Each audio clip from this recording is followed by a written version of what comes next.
So today we'll be looking at protein synthesis. Protein synthesis is a process in which cells produce proteins. This process is known as the central dogma. The central dogma was developed by Francis Crick after him and Watson came up with the DNA structure. Protein synthesis is composed of two main parts, transcription and translation. First we'll talk about transcription. Transcription happens in the nucleus of a cell and it begins with the DNA. DNA stands for deoxyribonucleic acid. It is a biological macromolecule composed of nucleotides containing sugar, deoxyribose. DNA contains sections, which are also known as genes. Genes are the basic unit of heredity that determines, in whole or part, a genetic trait. This gene will code for a specific protein. The strand gets transcribed, is called the antisense, or also known as the template strand. On the other hand, the strand that doesn't get transcribed is called the sense strand, also known as coding strand. Transcription is divided into three phases. There's initiation, elongation, and termination. The first step is initiation. The initiation phase of transcription begins when RNA polymerase binds to a promoter region and begins synthesizing new RNA towards the 3' end.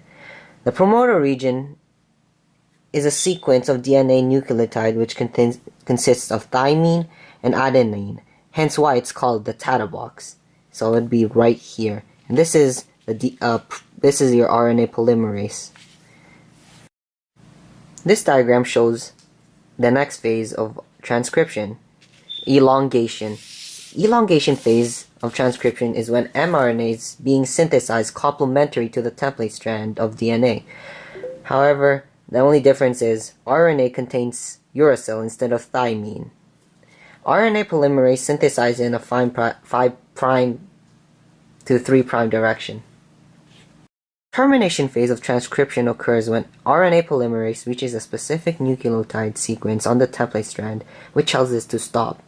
Once it stops, the newly synthesized mRNA detaches from the DNA, and it's ready for some modifications before it leaves the nucleus. mRNA, or messenger RNA, is RNA that contains genetic information of a gene and carries it outside the nucleus to the cytoplasm. It also provides information and determines the next amino acid sequence of a protein.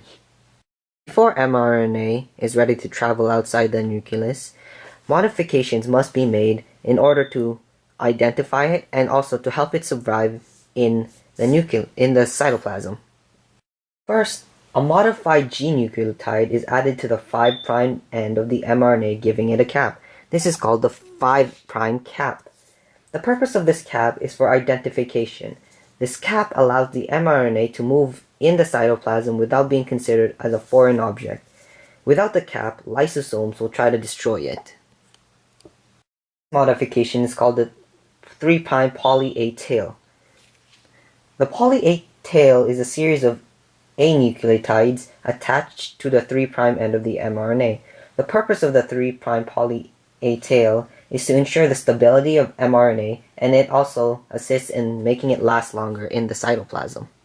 The mRNA is now ready to travel outside the nucleus. It exits through these pores, known as nuclear pores.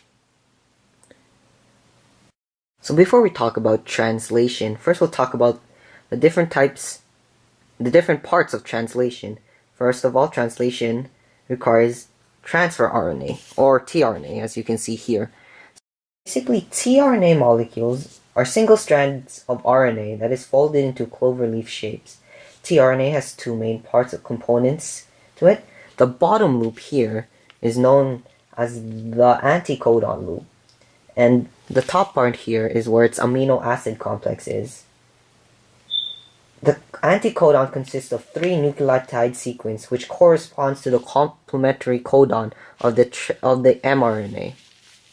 I just mentioned, the ribosomal unit is composed of 2 RNA subunits, the 30S, or the smaller subunit, and the 50S, also known as the large subunit. The 30S is made up of 16S RNA and 21 basic proteins, while the 50S is composed of 5S RNA, 23S RNA, and some basic proteins. These two units together form the ribosome. The ribosome has three main sites where protein synthesis occurs. The A site, A for amino acyl, is where the ribosome accepts the tRNA that is complementary to the mRNA codon in that site. It is the first binding site in the ribosome. The P site is the secondary binding site and is where the amino acid chain is formed. The P site is also where translation begins.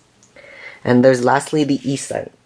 So after the amino acid is released and attaches to in the P site, E site is where all the amino acid-less tRNA go and is released back into the cytoplasm. Just like transcription, translation can be divided into three phases. There's initiation, elongation, and termination. So initiation phase is when all the components come together. The ribosomal unit attaches to the mRNA, to the start codon specifically, and it can be begins in the P site, as you can see there. First tRNA containing the complementary codon UAC binds to the start codon in the P site, along with its amino acid, methionine. The A site accepts the next tRNA, which has the complementary anticodon to the codon in the A site. The ribosome shifts down one codon, and as it shifts down one codon, a new tRNA is replaced in the A site. The previous amino acid from the previous, this one, is attached to the methionine, and the tRNA that was originally attached to the methionine is now in the E site. So basically what happens in the E site is, once these shifts down again, this will be released back into the cytoplasm where it could be recycled.